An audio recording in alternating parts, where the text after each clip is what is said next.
So hello guys, welcome to our channel H D medicos. आज हम cover करने जा रहे हैं फार्माकोलॉजी फर्स्ट का यूनिट नंबर 4 को, drug acting on respiratory system. तो इसमें जो है मेनली है 4 से 5 ड्रग्स। इसमें anti asthmatics, expectorants, antihistamines, decongestant and bronchoconstrictors. ये इसमें ड्रग्स हैं इंपॉर्टेंट। तो अपन सबसे पहले बात करते हैं अपन एंटी अस्थमेटिक्स ड्रग्स की। एंटी अस्थमेटिक ड्रग्स क्या होती हैं? एंटी अस्थमेटिक ड्रग्स सबसे एंटी एस्टिमेटिक, अगर आपको लिखना है एंटी एस्टिमेटिक ड्रग्स को लिखना है तो उसके लिए आपको पहले ब्रोंकियल अस्थमा का इंट्रो लिखना पड़ेगा। तो ब्रोंकियल अस्थमा क्या होता है? ब्रोंकियल अस्थमा एक क्रॉनिक इन्फ्लामेटरी डिसऑर्डर है जिसके अंदर क्या हो जाता है, एयरवेज के अंदर इन्फ्लामेशन हो जाता है। एयरवेज के अंदर इन्फ्लामेशन होता है जिससे क्या होता है, हाइपर रेस्पॉन्सिवनेस ऑफ ट्रैकियोब्रोंकियल और स्मूथ मसल्स। तो इसमें आप एक दो लाइनें अस्थमा की लिख सकते हैं। मेनली जो है ड्रग स्टार्ट होती है क्लासिफिकेशन से। फिर अपन देखते हैं ड्रग ब्रोंकियल अस्थमा का, इसका क्लासिफिकेशन क्या है। इसका जो क्लासिफिकेशन है इसमें कुछ फर्स्ट ड्रग है ब्रोंकियो डायलेटर्स, सेकंड है ल्यूकोट्रिन्स एंटागोनिस्ट, थर्ड है mast cells stabiliser, anti IgE antibody and corticosteroids. तो ये 5 ड्रग्स है इसके क्लासिफिकेशन में। फिर ब्रोंकियल डायलेटर्स जो होती है, ब्रोंकियल डायलेटर्स के अंदर 3 ड्रग्स हैं, beta 2 sympathomimetic, methylxanthines and anticholinergic drugs. तो ये जो है ब्रोंकियल अस्थमा का क्लासिफिकेशन है, ये बहुत ही इंपॉर्टेंट है। तो क्लासिफिकेशन तो कवर कर लेना है इसमें। फिर सबसे पहले लेते हैं ब्रोंकियल डायलेटर्स। ब्रोंकियल डायलेटर्स क्या होती है? ब्रोंकियल डायलेटर्स ड्रग होती हैं जो कि विच मेक्स ब्रीथिंग ईजियर, जो कि क्या कर देती हैं, ब्रीथिंग को ईजियर बना देती है, to relax the muscles of airways. ये क्या कर देती हैं, ये जो ड्रग्स होती हैं ये ब्रीथिंग को ईजियर बना देती हैं। किस प्रकार से बनाती है कि जो मसल्स होती हैं उनको क्या कर देती है, रिलैक्स कर देती हैं। ब्रोंकियल मसल्स को क्या कर देती है, रिलैक्स कर देती हैं। तो इससे क्या कर देती है, ब्रोंकियल डायलेटर्स जो ब्रीथिंग ब्रीथिंग है उसको ईजियर बना देते हैं। ये जो मेनली है ये यूज़ करा जाता है किसके अंदर, अस्थमा पेशेंट के अंदर और सीओपीडी पेशेंट के अंदर अपन उसको यूज़ कर देते हैं। नेक्स्ट अपन देखते हैं इसका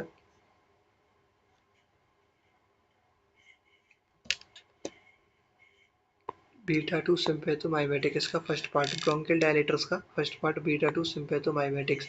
बीटा टू सिम्पैथोमाइमेटिक्स जो ड्रग होती है वो यूज्ड होती है रेस्पिरेटरी डिजीज के अंदर। यह जितनी भी एंटी एस्थमेटिक है इसके अंदर अपन रेस्पिरेटरी चैप्टर पढ़ रहे हैं तो सारी जो ड्रग्स है वो कहाँ यूज़ होंगी, रेस्पिरेटरी के अंदर यूज़ होंगी।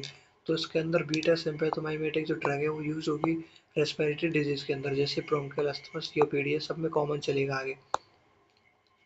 नेक्स्ट अपन देखते हैं ये इनको अपन और क्या बोलते हैं, it is also called beta two adrenergic agonist. इनको हम बोलते हैं बीटा टू एड्रीनर्जिक एगोनिस्ट बोलते हैं, जो कि क्या कॉज कर देती है, bronchial dilation due to B two receptor stimulate. ये आगे जा करके क्या करा देती हैं, ये जो ड्रग्स होती हैं बीटा टू सिम्पैथोमाइमेटिक्स जो ड्रग होती हैं ये ब्रोंकियल को क्या करा देती है, ब्रोंकस को डायलेट करा देती है, जिससे क्या हो जाता है, बीटा टू रिसेप्टर स्टिमुलेट हो जाता है और इससे जो ब्रीथिंग है वो ईजियर ले सकते हैं। तो इसके अंदर एग्जाम्पल जो है इंपॉर्टेंट एग्जाम्पल है और बहुत ही कॉमन है, इसके अंदर है सेल्ब्यूटामोल। तो ये आपको याद रखना है, सेल्ब्यूटामोल इसका एग्जाम्पल। इसमें क्या होता है, सेल्ब्यूटामोल जो है ये यूज़ होता है to terminate attack of asthma. जो अस्थमा का अटैक आता है उसको बचाने के लिए सेल्ब्यूटामोल को अपन काम में लेते हैं। इसके अंदर क्या है, ये मिक्सचर होता है आर और एस रिसेप्टर्स का।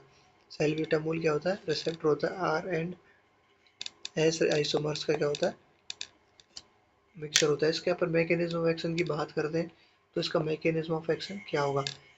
ये जो मैकेनिज्म ऑफ एक्शन है ये ब्रोंकियल डायलेटर्स का ही है। ब्रोंकियल डायलेटर्स का एग्जांपल है सेल्ब्यूटामोल। आप एग्जांपल में सेल्ब्यूटामोल लिख सकते हैं। इसके बाद अपन पढ़ लेते हैं सीधा इसका mechanism of action. Mechanism of action में क्या देखने को मिलेगा, मैकेनिज्म ऑफ एक्शन देखने को मिलेगा, ये बुक की लैंग्वेज थोड़ी हार्ड है तो इसको इसी लैंग्वेज को इजी में बना करके मैंने यहाँ पे लिख रखा है। तो इसमें कुछ सबसे पहले बीटा टू रिसेप्टर जो होगा वो रिलीज होगा, जो कि क्या करेगा, एगोनिस्ट वर्क करेगा। एगोनिस्ट मतलब कि सेम डायरेक्शन में वो वर्क करेगा। तो वो जैसे वर्क करेगा बीटा टू रिसेप्टर्स, तो जिससे क्या हो जाएगा साइक्लिक एएमपी क्या हो जाएगा, इंक्रीज हो जाएगा। साइक्लिक एएमपी इंक्रीज होगा तो स्मूथ मसल्स रिलैक्स होंगी। अब जैसे ही स्मूथ मसल्स रिलैक्स होती हैं तो क्या हो जाएगा, डायलेशन हो जाएगा। जिससे डायलेशन होगा, डायलेशन से क्या हो जाएगा, ब्रीथिंग ईजियर हो जाएगी। तो ये हो जाएगा इसका मैकेनिज्म ऑफ एक्शन। बहुत ही ईजी है, कुछ नहीं है। सबसे पहले बीटा टू रिसेप्टर जो भी है वो जो एक्ट करा उसने, एगोनिस्ट वर्क करा उसने, जिससे एगोनिस्ट वर्क करने से क्या हुआ, C A cyclic A M P क्या इंक्रीज हो गया। Cyclic A M P increase होने के बाद स्मूथ जो मसल्स होती हैं, मतलब बीटा मसल्स होती हैं जिसको अपन बीटा टू मसल्स बोलते हैं, वो क्या हो जाएगी, वो रिलैक्स हो जाएंगी। जिससे क्या हो जाएगा, डायलेशन हो जाएगा। जैसे ही मसल्स रिलैक्स होंगी तो वो डायलेट हो जाएंगी, डायलेट हो जाएंगी तो ब्रीथिंग ईजियर हो जाएगी। तो ये इसका मैकेनिज्म एक्शन है, बहुत ही ईजी वे में लिख रखा है, आप इसी को याद कर लीजिए।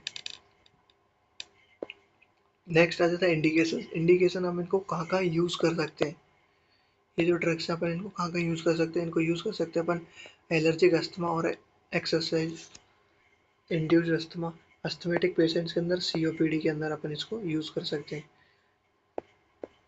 नेक्स्ट जो है इसका डोजेस की बात करें तो डोजेस इसमें salbutamol is available in tablet form, syrup form and MDI in metal maternal dose inhaler की, और डीपीआई ड्राई पाउडर इनहेलर के फॉर्म में ये होती है, जिसके ऊपर इंजेक्टेबल फॉर्म में भी होती है।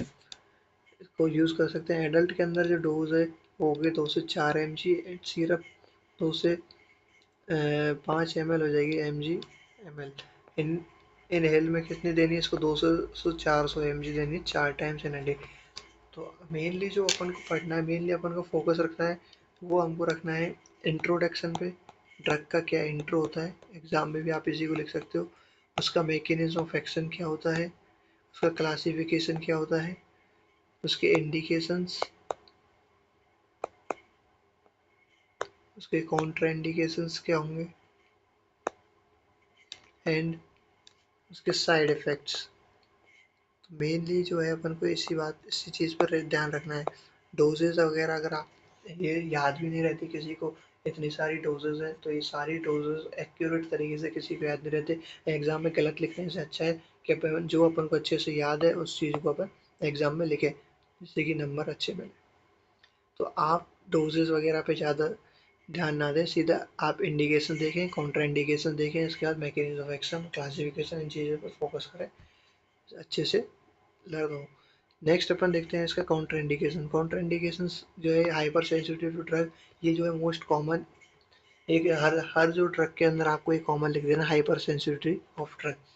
हार्ट डिजीज के अंदर अपन इसको नहीं करेंगे, प्रेगनेंसी के अंदर एंड यूट्रीन के इन्फेक्शन उसके अंदर अपन इसको यूज़ नहीं करेंगे। इसके साइड इफेक्ट्स की देखने को मिले तो इसके अंदर साइड इफेक्ट देखने को मिले ट्रैकीकार्डिया, हाइपोकैलेमिया। हाइपोकैलेमिया जो अपन होता है मोस्ट है इसका, तो इसको आप अच्छे से मेंशन करना। हाइपोकैलेमिया, हाइपोकैलेमिया क्या होता है, पोटेशियम की कमी हो जाती है ब्लड के अंदर। ब्रेडिकार्डिया हो जाएगा, vasodilation, muscles trimmers, heart burn, ये इसका हो जाएगा। अब हमने जो है ब्रोंकियल डायलेशन अपन ने कंप्लीट कर ली है विद एक फर्स्ट वन एग्जांपल सैल्ब्यूटामोल से। तो इसकी आगे आप नर्स रोल जो है ये भी इम्पोर्टेंट होता है। नर्स रोल को अब आप अपने हिसाब से लिख सकते हो, नर्स रोल आप पे छोड़ दिया मैंने। नेक्स्ट अपन देखते हैं नेक्स्ट ड्रग कौन सी आती है इसके अंदर। इसके अंदर सेकंड आती है मिथाइल एक्जेंथेस। मिथाइल एक्जेंथेस आगे, मिथाइल एक्जेंथेस बीटा टू सिम्पैथोमाइमेटिक के बाद कौन सी आती है, मिथाइल एक्जेंथेस। मिथाइल एक्जेंथेस क्या होती है, ये जो मेडिसिन है ये एक्ट होती है by blocking the iso enzymes. इस ड्रग को अपन कब यूज़ कर देते हैं, ये एक्ट तब करती है जब आइसो एंजाइम्स जो है ब्लॉक होते हैं। आइसो एंजाइम्स कौन सा, PDE iso enzymes. PDE iso enzyme कौन सा, फॉस्फोडाइएस्ट्रेज आइसो एंजाइम। तो ये जो आइसो एंजाइम है ये ब्लॉक हो जाता है, तभी जो ये ड्रग है वो क्या कर देती है, एक्ट कर देती है। और ये क्या कर देती है, बचाती है C A M P, cyclic A M P को टूटने से बचाती है। इस ड्रग का काम क्या है, मिथाइल एक्जेंथेस का, ये एक्ट तब करेगी जब आइसो एंजाइम जो है, पीडीई आइसो एंजाइम जो है वो ब्लॉक होगा, और जिससे क्या हो जाएगी, फिर ये बचाएगी किसको, break down of C M P को बचा लेगी। नेक्स्ट इसके अंदर मैकेनिज्म ऑफ एक्शन के अपन देखें, मैकेनिज्म इसका एग्जांपल हो जाएगा थियोफाइलिन।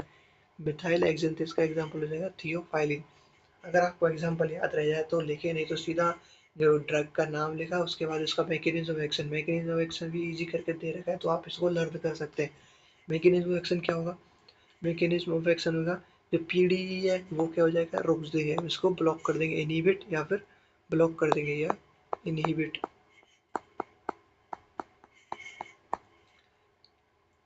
ये इनहिबिट हो जाएगा, पीडीई आइसोएंजाइम जो है उसको इनहिबिट कर दिया, जिससे क्या हो जाएगा, स्मूथ मसल्स क्या हो जाएंगे, रिलैक्स हो जाएंगे।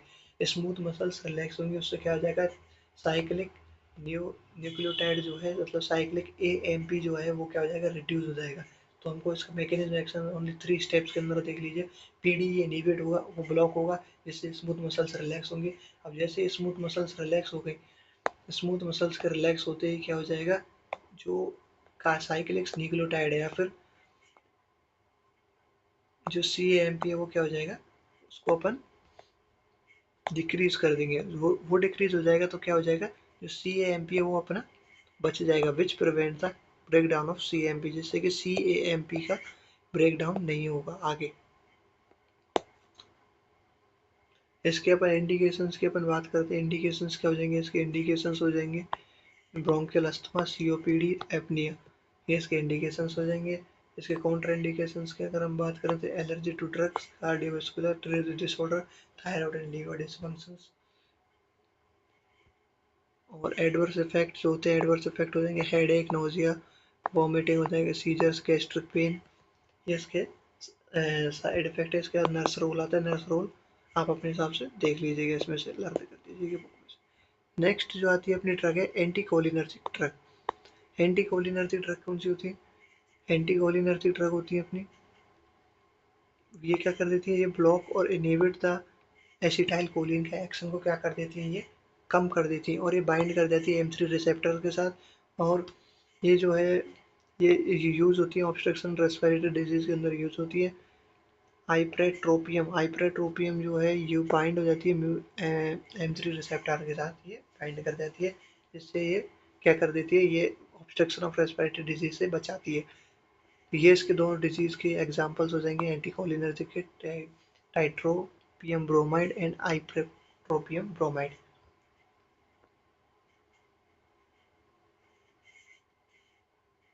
नेक्स्ट इसमें नर्सेज रोल आता है, नर्सेज रोल आप अपने हिसाब से देख सकते हैं। नर्सेज रोल के बाद आ जाता है इसके अंदर दूसरी डिजीज आ जाती है ल्यूकोट्रिंस। सबसे पहले अपन ने पढ़ी ब्रोंकियल डायलेटर्स, ब्रोंकियल डायलेटर्स के बाद आ जाती है दूसरी डिजीज आ जाती है ल्यूकोट्रिंस एंटागोनिस्ट, ल्यूकोट्रिंस एंटागोनिस्ट। अब एंटागोनिस्ट महाराज मतलब कि ये अगेंस्ट एक्शन करेगा किसके, ल्यूकोट्रिंस के। तो इसमें आगे लिखा हुआ है ये यूज होती है to inhibit the function of leukotrienes, ये इनहिबिट कर देती है या फिर ब्लॉक कर देती है फंक्शंस ऑफ ल्यूकोट्रिंस को।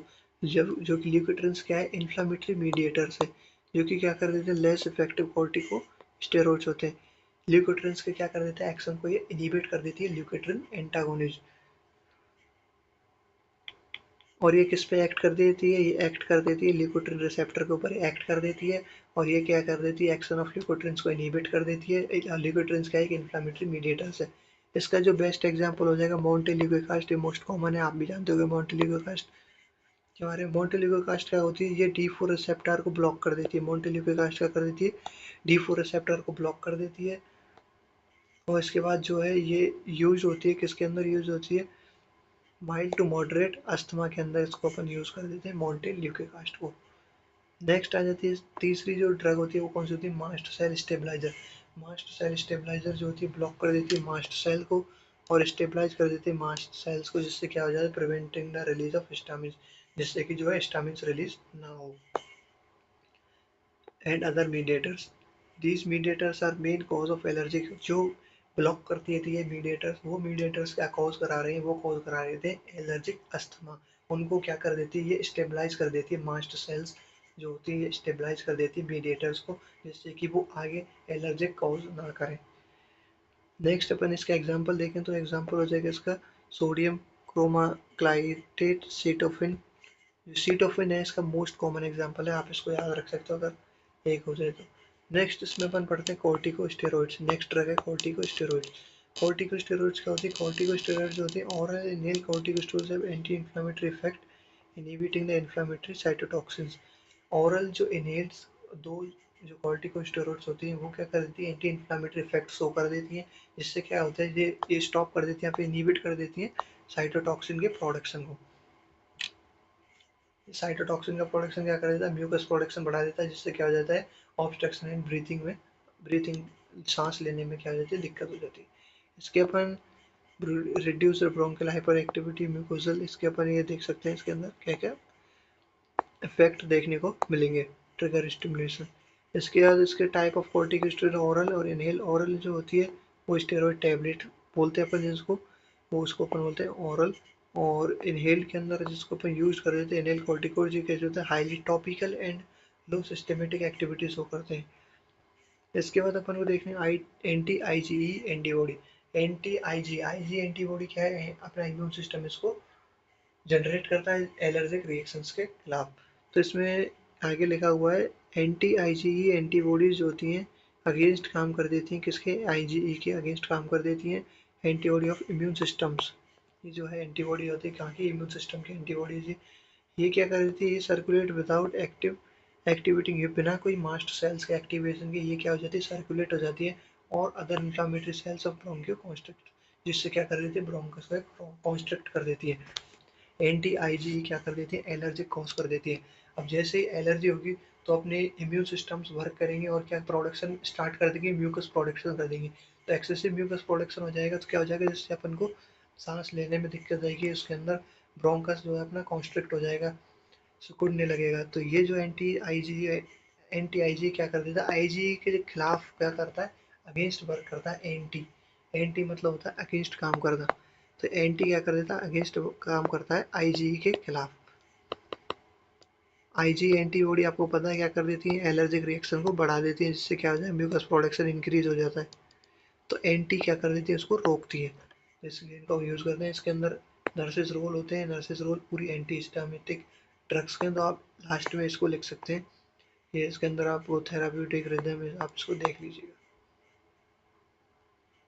नेक्स्ट अपन सेकंड ड्रग पढ़ते हैं चैप्टर की। सेकंड ड्रग कौन सी है, सेकंड ड्रग है अपनी decongestant nasal decongestant and nasal decongestant drug. ये जो ड्रग होते हैं ये कहाँ काम आते हैं, ये जो ड्रग्स होती हैं ये वेजो कॉन्स्ट्रिक्ट करा देती हैं, वेजो कॉन्स्ट्रिक्शन ड्रग बोलते हैं अपन इसको। These are the vasoconstriction drugs which are swell and, जो कि क्या कर देती हैं, श्रिंक कर देती हैं, सिकुड़ा देती हैं, सिकुड़ना बोलते हैं श्रिंक को, या फिर फुला देती हैं किसको, म्यूकस मेम्ब्रेन को। नेजल डीकंजेस्टेंट जो होती है वेजो कॉन्स्ट्रिक्शन ड्रग होती हैं, जो कि क्या कर देती हैं, अपने जो म्यूकस मेम्ब्रेन है उसको सिकुड़ा श्रिंक कर देती हैं, जिससे क्या हो जाता है, जिससे वेजो कॉन्स्ट्रिक्शन प्रोड्यूस होता है, जिससे क्या हो जाता है, नेजल म्यूकोजा के अंदर अपन को श्रिंक देखने को मिलता है, जिससे क्या हो जाता है, डिक्रीज नेजल डिस्चार्ज, जिससे नेजल का जो डिस्चार्ज है वो क्या हो जाता है, कम हो जाता है।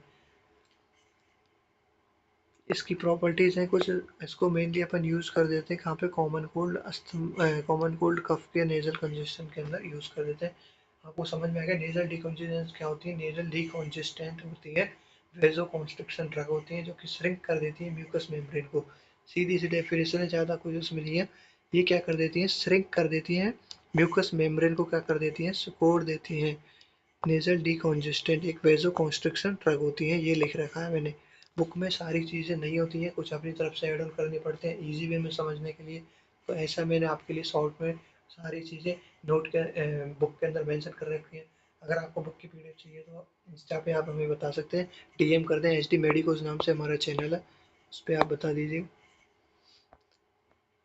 एच डी मेडिकोज नाम से हमारा चैनल है, उस पर आप डीएम कर दीजिए, मैं आपको बुक की पीडीएफ भी सेंड कर दूंगा। नेक्स्ट अपन प्रॉपर्टीज जो है, प्रॉपर्टीज ऑफ डिकंजेस्टेंट, इसकी प्रॉपर्टीज कहाँ कहाँ अपन इसको यूज कर सकते हैं, फिर इसकी क्या प्रॉपर्टीज है। तो इसकी जो प्रॉपर्टीज है, ये नॉट हार्मफुल फॉर नेजल सीलिया के लिए कोई हार्म नहीं पहुंचाता ये, एंड नॉट, ये जो है not produce nasal irrigation, less side effect हो जाए, मोर इफेक्टिव एंड, और ये क्या करता है, प्रॉम्प्ट एक्शन, तुरंत एक्शन प्रोड्यूस करता है। फिर जो है इसके अंदर ड्रग्स, ड्रग्स कौन कौन से अपन इसके अंदर यूज़ करते हैं, आप इसके अंदर मेनली दो एग्जांपल आप याद कर सकते हो, ऑक्सीमेथाजोलिन एंड साइलोमेथाजोलिन। तो ये जो है इसके ड्रग्स, अगर आपको याद रह जाती है तो अच्छी बात है, नहीं रहती तो कोई दिक्कत नहीं है। नेक्स्ट है इसके अंदर ऑक्सीमेथाजोलिन के अंदर लिख रखा है क्या होती है ड्रग। आप चाहे तो सीधा क्या है, इसको इंट्रो लिख के, इंट्रो में इसमें प्रॉपर्टीज, इसके इंडिकेशंस, कॉन्ट्रा इंडिकेशंस आप लिख सकते हो, ये इंडिकेशंस ऐसे। तो अपन एक बार ड्रग के बारे में देख लेते हैं। टॉपिकली डिकंजिस्टेंट होते हैं, टॉपिकल आपको पता है टॉपिकल क्या होता है, टॉपिकल होता है जो कि अपन स्किन पे लगाते हैं। ये मैं फर्स्ट चैप्टर के अंदर ही बता चुका हूँ इंट्रोडक्शन के अंदर टॉपिकली क्या होता है। तो टॉपिकल डिकंजेस्टेंट जो यूज होते हैं ट्रीट द नेजल कंजेशन होता है नेजल ब्लीड। ये जो है अपन टॉपिकल तरीके से इसको लगाते हैं, जिससे क्या ये इससे अपन ट्रीट कर देते हैं नेजल ब्लीडिंग को अपन ट्रीट कर देते हैं। जो कोई भी नोज से ब्लीड हो रही है उसको अपन इससे ट्रीट कर देते हैं। उसके लिए कौन सी ड्रग काम में लेते हैं, ऑक्समेथाजोलिन इसके अंदर काम में लेते हैं। तो इसके जो मैकेनिज्म ऑफ एक्शन की बात करें, इसका मैकेनिज्म ऑफ एक्शन क्या हो जाएगा, इसका मैकेनिज्म ऑफ एक्शन होगा ए वन। इसके सिंप्लीफाई करके मैंने नीचे लिख रहा है, ये स्टिमुलेट कर देगा अल्फा वन और अल्फा टू जो रिसेप्टर है उसको, अल्फा वन या अल्फा टू एड्रेनर्जिक जो रिसेप्टर है उसको स्टिमुलेट कर देगा। अब ये जैसे स्टिमुलेट होगा क्या हो जाएगा, सिम्पैथोमाइमेटिक ड्रग एक्ट करेगी किस चीज़ पे, सिम्पैथोमाइमेटिक ड्रग जो ड्रग है वो क्या करेगी, वो उस पर काम करेगी, अगेंस्ट काम करेगी, उसके अगेंस्ट नहीं सॉरी उसके साथ काम करेगी, उस पर एक्ट करेगी, जिससे क्या हो जाएगा वेजो कॉन्स्ट्रिक्ट क्या हो जाएंगे, वेजो कॉन्स्ट्रिक्शन कॉज होगा, जिससे कि वेजो कॉन्स्ट्रिक्शन हो जाएगा। वेजल्स जो कैसे हो जाएंगे, जो अपना ब्रोंक का ये वो कैसा हो जाएगा, कॉन्स्ट्रिक्ट हो जाएगा, वेजो कॉन्स्ट्रिक्ट हो जाएंगे अपने। इसमें भी लिख रखा है alpha one alpha two adrenergic, ये क्या हो जाएगा एगोनिस्ट और डायरेक्ट एक्टिंग सिम्पैथोमाइमेटिक ड्रग पे क्या कर देती है, अल्फा वन। आप एक बार फिर से समझिए इसको, जो अल्फा वन और अल्फा टू जो रिसेप्टर है वो सीधा किस पे काम कर रहे हैं, सिम्पैथोमाइमेटिक के ऊपर, ये स्टिमुलेट हो रहे हैं और फिर ये सीधा वर्क कर रहे हैं सिम्पैथोमाइमेटिक ड्रग के ऊपर। अब जैसे ही सिम्पैथोमाइमेटिक ड्रग के ऊपर ये यूज हो रहे हैं तो ये क्या कॉज कर रहा है, वेजो कॉन्स्ट्रिक्शन कॉज कर रहा है। तो यहाँ पे वेजो कॉन्स्ट्रिक्शन अपन को देखने को मिलेगा। और ये जो होती है डीकंजेस्टेंट ड्रग होती है, कौन सी होती है, वेजो कॉन्स्ट्रिक्शन ड्रग होती है, अपन बता चुके हैं आपको।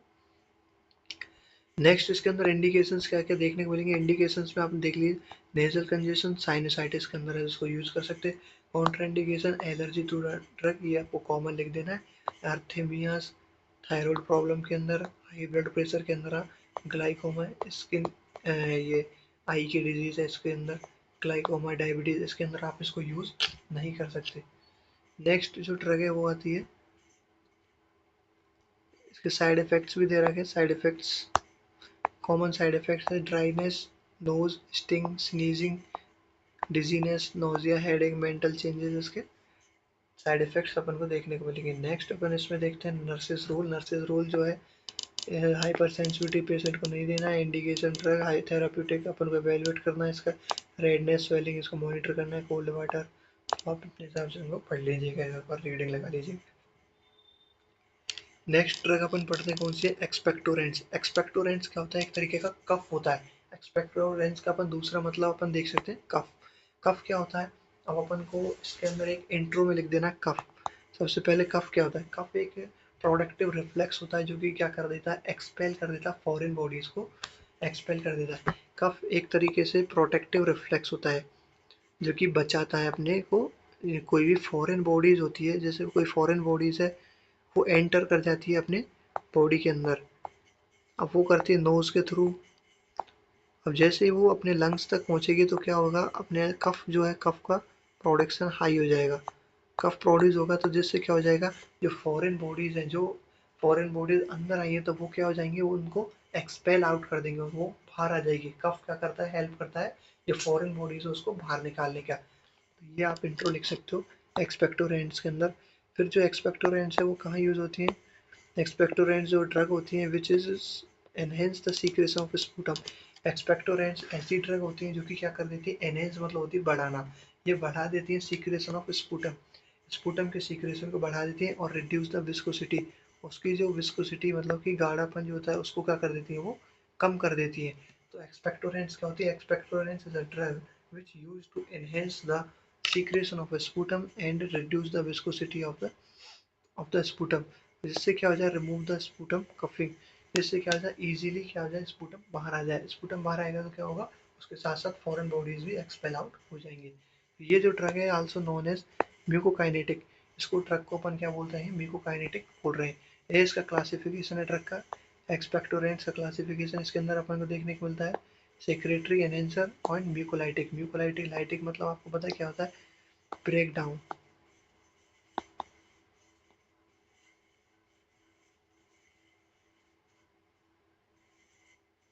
इसमें क्या हो जाएगा, म्यूकोलाइटिक मतलब होता है म्यूकस का ब्रेक डाउन होना, और सीक्रेशन एनहेंसर है, इसका मतलब सीक्रेशन होना म्यूकस का या फिर स्पूटम का सीक्रेशन होना हाई।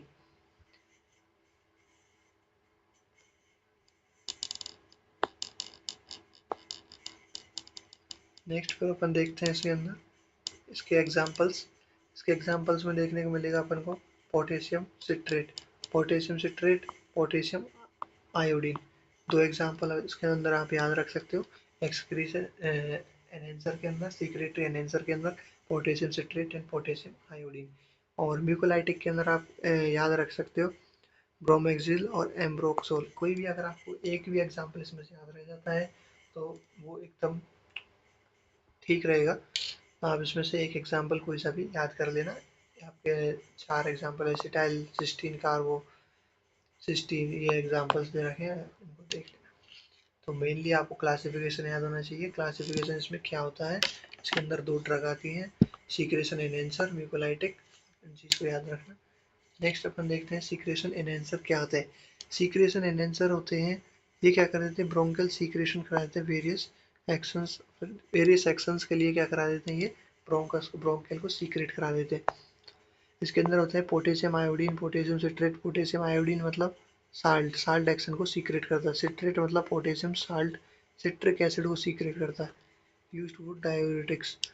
जिसके एग्जांपल है म्यूकोलाइटिक, म्यूकोलाइटिक जो ड्रग होती है वो ब्रेक आउट कर देती है, आपको पहले बता दिया म्यूकोलाइटिक ड्रग होती है break down of a break of mucus plug, mucus को तोड़ देती है, which making to easier cough out, आसानी से वो बाहर निकल सकते हैं। म्यूकोलाइटिक ड्रग इसलिए काम आती है। म्यूकोलाइटिक के अंदर आप एग्जांपल याद रख सकते हो एम्ब्रोक्सोल, एक तरीके की अमाइन होती है जो कि क्या कर देती है, क्लियर कर देती है एयर पैसेज को क्या कर देती है, बिल्कुल क्लियर कर देती है, साफ कर देती है। इसके बाद अपन इसके नर्सेज रोल की बात करें, नर्सेज रोल आप यहाँ से पढ़ लीजिएगा। नेक्स्ट अपन बात करते हैं एंटीट्यूसिव ड्रग की। एंटीट्यूसिव ड्रग क्या होता है, एंटीट्यूसिव ड्रग जो होता है, ये जो ड्रग है एक तरीके से ये जो है अपना CNS पे काम करता है, सेंट्रल नर्वस सिस्टम पे वर्क करता है। एंटीट्यूसिव जो ड्रग होती है वो एक्ट कर देती है CNS के ऊपर, एक्ट कर देती है। Antitussive drug is act on CNS। आपके लिए मैं एकदम सिंपल डेफिनेशन बता रहा हूँ, ये जो है CNS के ऊपर एक्ट कर देती हैं, act on CNS, centrally act कर देती हैं ये CNS के ऊपर, और पेरिफेरली जो होती है, पेरिफेरली कहाँ पे एक्ट कर देती है, रेस्पिरेटरी सिस्टम पे क्या कर देती हैं, ये एक्ट कर देती है। अब जिससे क्या हो जाता है, जिससे ट्यूसल जो इम्पल्स हैं वो क्या हो जाते हैं, रिड्यूस हो जाते हैं। ये सेंट्रली तो CNS पे एक्ट कर रही हैं और पेरिफेरली रेस्पिरेटरी सिस्टम पे एक्ट कर रही हैं, जिससे क्या हो जाता है, जो ट्यूसल इम्पल्स हैं वो रिड्यूस हो जाते हैं। अब जैसे ट्यूसल इम्पल्स रिड्यूस होंगे तो डिक्रीज द कफ सिम्टम्स, तो जो कफ के जो सिम्टम्स हैं वो भी क्या हो जाएंगे, डिक्रीज हो जाएंगे। तो इसकी डेफिनेशन ये साइड में लिख रखी है मैंने, ये जो एक्ट कर देती हैं सेंट्रली एक्ट कर देती हैं CNS के ऊपर, और पेरिफेरली जो है, पेरिफेरली ये किस पे कर देती है, रेस्पिरेटरी सिस्टम पे ये क्या कर देती है, काम कर देते हैं, जिससे क्या हो जाता है, ट्यूसल जो इम्पल्स होते हैं वो रिड्यूस हो जाते हैं, जिससे क्या हो जाता है, कफ जो है अपन को देखने को मिलेगा, कफ डिक्रीज देखने को मिलेगा। तो ये एंटी ट्यूसिव का इंट्रो या फिर डेफिनेशन आप बोल सकते हो, ये इसकी डेफिनेशन हो जाएगी। एक्ट कर देते हैं CNS पे सेंट्रली, और पेरिफेरली किस पे एक्ट कर देते हैं, रेस्पिरेटरी पे एक्ट कर देते हैं, जिससे क्या देखने को मिलेगा अपन को, ट्यूसल जो इम्पल्स हैं जो कि कफ को बढ़ा रहे हैं वो रिड्यूस हो जाएंगे, तो क्या हो जाएगा, कफ के प्रोडक्शन भी क्या हो जाएगा, कम हो जाएगा। इसके बाद अपन इसमें देखते हैं इसके एंटी ट्यूसिव कफ के क्लासिफिकेशन। एंटी ट्यूसिव जो कफ है इसका क्लासिफिकेशन है opioid, opioid, non opioid and anti histamines, ये इसका क्लासिफिकेशन अपन को देखने को मिलेगा। एंटी ट्यूसिव का ओपियोइड का मेन मोस्ट कॉमन जो एग्जांपल है वो कोडीन होता है। नॉन ओपियोइड का जो होता है उसका आप इसको याद कर सकते हो नेस्कापिन, और एंटी हिस्टामिन्स में प्रोमेथाइजिन, इसको याद कर सकते हो। ये जो है मोस्ट कॉमन आपको मैं एग्जांपल बता रहा हूँ, इन सीधे ये एग्जांपल्स भी पूछे जा सकते हैं, क्योंकि ये जो है इंपॉर्टेंट होती है। ओपियोइड ड्रग को सीधा भी पूछा जा सकता है, नॉन ओपियोइड को सीधा पूछा जा सकता है, इसके अंदर सीधा एग्जांपल पूछा जा सकता है कोडीन क्या होती है, तो इसलिए मैंने आपको ये तीनों मोस्ट बता दिए। इसके अंदर अपन इसको डिस्कस कर लेते हैं, ओपियोइड ड्रग क्या होती है। ओपियोइड जो होती है, ओपियोइड एंटीट्यूसिव्स जो होती हैं, ओपियोइड एंटीट्यूसिव्स ये यूज होती है suppress the unproductive coughing and the common cold flu bronchitis and sinusitis. Opioid जो ड्रग एंटीट्यूसिव ड्रग होती है ये यूज होती हैं सप्रेस द अनप्रोडक्टिव कफ, जो कि कफ जो एक्स्ट्रा जो कफ है वो प्रोड्यूस हो रहा है उसको कम करने के अंदर ये वो काम में लेते हैं ओपियोइड एंटीट्यूसिव्स को। जिससे क्या देखने को मिलेगा अपन को, किस किस कंडीशंस में, कॉमन कोल्ड के फ्लू के अंदर, ब्रोंकाइटिस और साइनसाइटिस के अंदर। इसका एग्जांपल कोडीन। कोडीन क्या होता है, codeine is the one of the opioid antitussives होते हैं जो कि सप्रेस कर देते हैं कफ को इन 6 आवर्स। तो ये इसके अंदर इंपॉर्टेंट लाइन है, इसको ध्यान से देख लीजिएगा। जो कोडीन जो होती है, जो कोडीन जो ड्रग होती है, ओपियोइड एंटीट्यूसिव ड्रग होती है जो कि सप्रेस कर देती है, क्या सप्रेस कर देती है, कफ को इन 6 आवर्स के अंदर। ये 6 घंटे के अंदर, मात्र 6 घंटे के अंदर कफ को डिक्रीज कर देती है, सप्रेस कर देती है। कोडीन इसका आती है।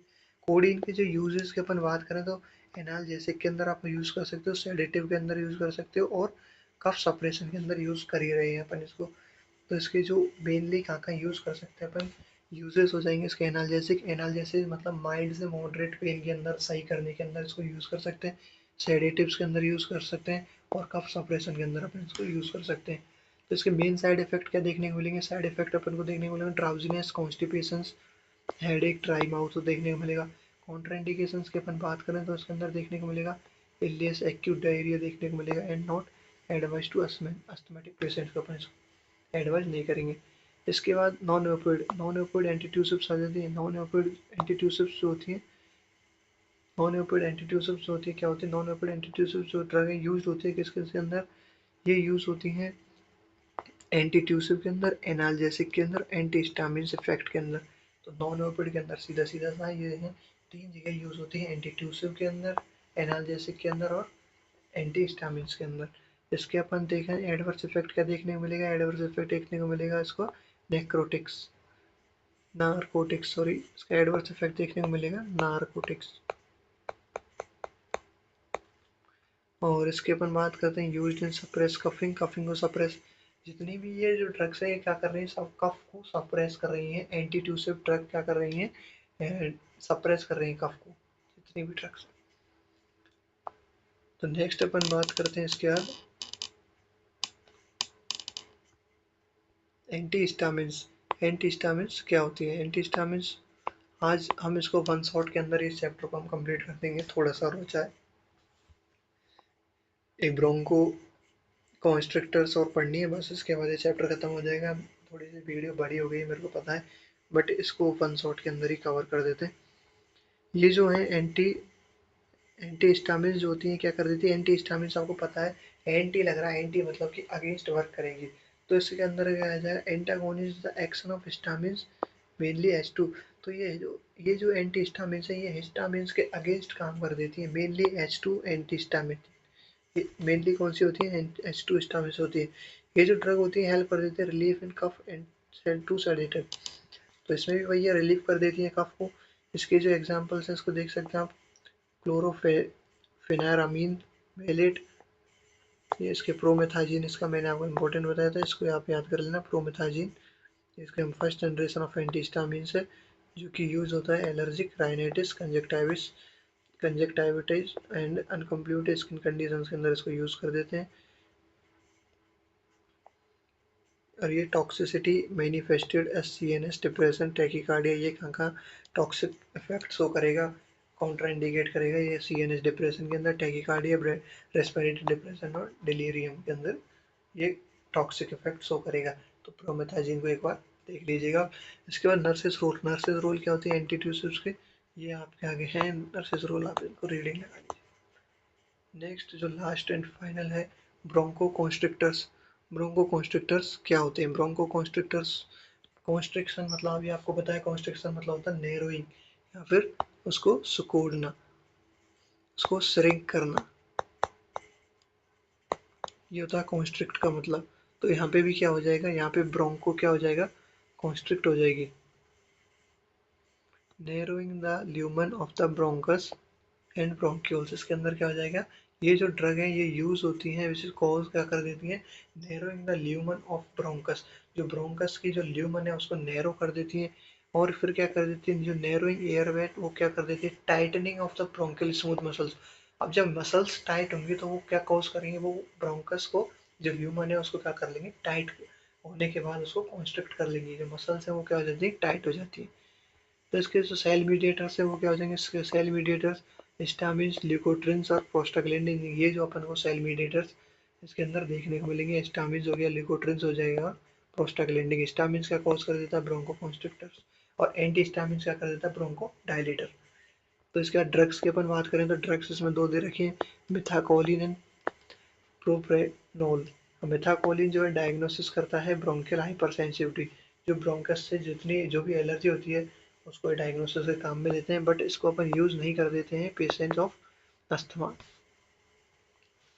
इसको अपन अस्थमेटिक पेशेंट्स के अंदर यूज़ नहीं करेंगे, जिसके जो इसकी हिस्ट्री नहीं है अस्थमा की, उसको अंदर अपन इसको यूज़ करेंगे। प्रोपेनोल है, propanol is selectively beta blocker होती हैं, जो ब्लॉक कर देती है एक्शन ऑफ एपिनेफ्रिन को। फिर एक और ड्रग आती है इसके अंदर, नेंडोलोल। नेक्स्ट इसके नर्सेज रोल है, इसको आप रीडिंग लगा सकते हैं नर्सेज रोल को यहाँ से। इसके नर्सेज रोल देखने को मिलेंगे, एवेल्युएट द मॉनिटराइबल। तो वीडियो ज़्यादा लंबी होगी, इससे ज़्यादा तो अपना जो चैप्टर है ये चैप्टर यहीं पे ख़त्म होता है।